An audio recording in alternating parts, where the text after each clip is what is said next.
justice. On y viendra dans un instant à cette étude.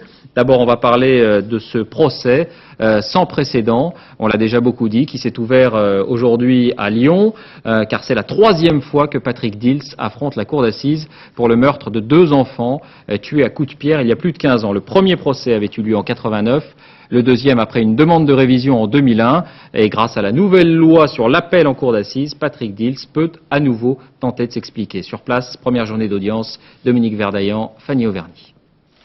Je ne connais rien de la vie. À 31 ans, Patrick Dils est déjà un vieux prisonnier. Il a passé la moitié de sa vie en prison. Pour la 3e fois en 13 ans, il se raconte face à une cour d'assises des mineurs. Une enfance sans problème avec des parents aimants. Un CAP de cuisinier qui le satisfait amplement.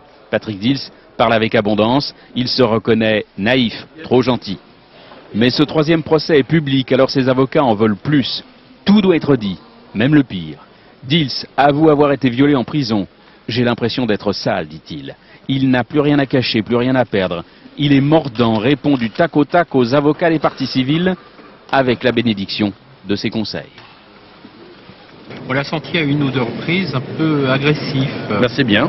Je souhaite qu'il ait carte blanche pour être aussi agressif qu'il le souhaite. Il peut taper du poing, il peut faire ce qu'il veut, et la carte blanche l'apporte sa défense.